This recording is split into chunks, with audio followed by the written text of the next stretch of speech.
भारत की आबादी 130 करोड़ से अधिक है और यह भी सच है कि लोकसभा सदस्यों की संख्या 545 होती है। इसका सीधा सा मतलब यह हुआ कि 545 वो चुने हुए जनप्रतिनिधि होते हैं जो भारत के सर्वोच्च सदन अर्थात लोकसभा में अपने अपने क्षेत्रों का प्रतिनिधित्व करते हैं। और आज इससे कुछ भिन्न नजारा देखने को मिला। दरअसल में नेहरू युवा केंद्र संगठन के द्वारा आस पड़ोस युवा सांसद कार्यक्रम का आयोजन किया गया था और ऐसे में जिस तरह से छात्र और छात्राओं ने अपने संवाद और अभिनय के द्वारा सांसदों का प्रतिनिधित्व किया वो वाकई काबिले तारीफ था। यह पूरा कार्यक्रम आर्यमान सीनियर सेकेंडरी स्कूल के प्रांगण में किया गया था और आर्यमान सीनियर सेकेंडरी स्कूल के छात्र और छात्राओं ने ही सांसद प्रतिनिधि के तौर पर आस पड़ोस युवा सांसद में अपना प्रतिनिधित्व किया। सत्ता और विपक्ष के तौर पर तमाम से सांसदों का अद्भुत नजारा देखने को मिला। नितिन गडकरी, अमित शाह, प्रवेश वर्मा, अनुराग ठाकुर से लेकर विपक्ष में भी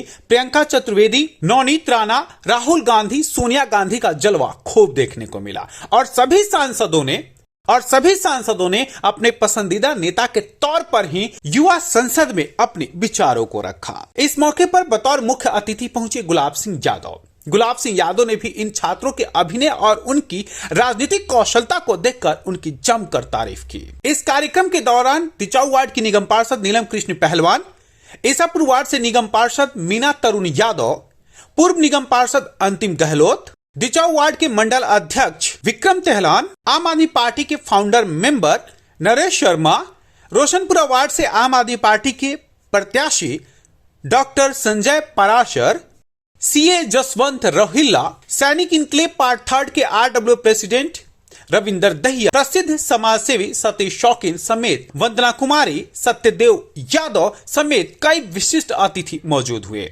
नेहरू युवा केंद्र संगठन के द्वारा इन सभी अतिथियों को सम्मान चिन्ह देकर उनका स्वागत किया गया। नेहरू युवा केंद्र की अधिकारी अंजलि चौधरी ने सभी छात्र और छात्राओं को नेहरू युवा केंद्र संगठन के बारे में बताया और किस तरह से नेहरू युवा केंद्र संगठन लगातार काम कर रहा है उस पर उन्होंने अपना विचार रखा। जहां से भारतीय राजनीति का जो प्रथम, मैं कहता हूं कि ये बैच समझता हूं कि प्रथम बैच है ये भारतीय राजनीति का। अगर ये समझ गए तो देश समझ गए।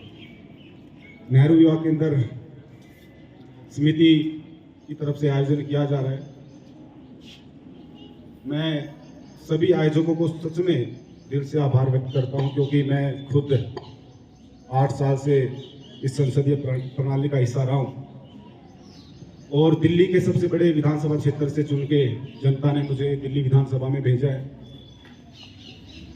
अच्छे बुरे सारे अनुभव संसद के रहे हैं, विधानसभा के रहे हैं। हमारे बीच में अंतिम गहलोत जी हैं जो पूर्व निगम पार्षद रहे हैं और मीना जी हैं जो कि फिलहाल इस वार्ड से काउंसलर हैं। इनको भी अनुभव होगा कि पक्ष और विपक्ष में किस तरह की तकरार चलती है। अभी मैं अध्यक्ष महोदय को कह रहा था या देख रहा था तो ये कह रहे थे भाई रुकिए बैठिए, आपको भी सुनने का मौका दिया जाएगा, तो तुरंत बैठ जा रहे थे। ऐसे मत बैठिए, हल्ला मत चाहिए ताकि सदन को एग्जाम करना पड़े जो कि आज की सदन का हिस्सा है। इतना आसानी से नहीं बैठ गया, चाहे विपक्ष में 5 लोग ही क्यों ना हो, लेकिन हल्ला मचता पूरा सदन की जो कार्रवाई है उसको स्थगित करना ही पड़ता है।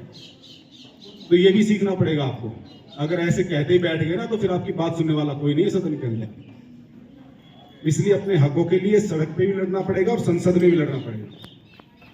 मैं बच्चों को, क्योंकि मुझे मेरा ऑफिस का समय है, बहुत सारी बधाई देता हूँ और निश्चित तौर पर जो आज आप सीख रहे हैं और जिस प्लेटफॉर्म के ऊपर आप बैठे हैं, सही मायने में तो भारतीय राजनीति यहीं से शुरू होती है और भारतीय राजनीति के अंदर अगर घुसते हैं तो मैं समझता हूँ तो अच्छी नीयत के साथ घुसेंगे, अच्छे विचारों के साथ घुसेंगे, अच्छे संकल्प के साथ घुसेंगे, उद्देश्य के साथ घुसेंगे, तो मुझे लगता है भारत का भविष्य बहुत उज्जवल होने जा रहा है। और आज की तारीख में ऐसा नहीं है कि इस देश ने तरक्की नहीं की। सत्ताएं आएंगी जाएंगी, कभी कांग्रेस, कभी भाजपा, कभी आम आदमी पार्टी, कभी फलाना ढिमकाना, लेकिन ऐसा नहीं कि हमारे देश ने 75-76 सालों में तरक्की नहीं की।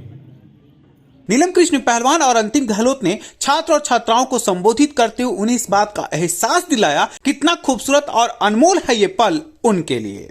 is impossible in the world, only thinking make it possible। और जो आप लोगों ने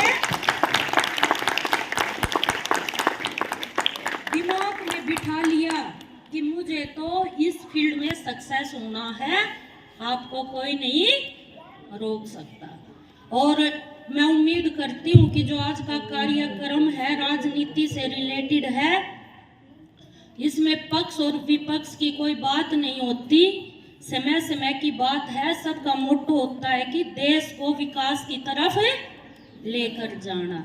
तो मैं उम्मीद करती हूँ कि आप लोग जरूर इस कार्यक्रम से हमारे पॉलिटिकल लेवल को सोचेंगे कि कैसे एक एमपी जी, एमएलए जी, एक काउंसलर अपने छोटे से कार्य के लिए भी कैसे मेहनत करता है, कैसे काम करता है, कैसे प्रोजेक्ट पास करवाता है। तो इसी शुभकामनाओं के साथ जय हिंद, जय भारत। सबसे पहले तो हृदय की गहराइयों से आप लोगों को थैंक्स बोलती हूँ, क्योंकि इतना अच्छा कॉन्सेप्ट आप लोग लेके आए हैं। हमारे जो युवा पीढ़ी है, युवा बच्चे हैं, उनको मोटिवेट करने के लिए, उनको आज हमारे देश में, हिंदुस्तान में क्या हो रहा है उस सब की नॉलेज के लिए आप लोगों ने ये प्रोग्राम आयोजित किया। तो आप लोगों को बहुत सारी शुभकामनाएं देती हूँ, बधाई देती हूँ।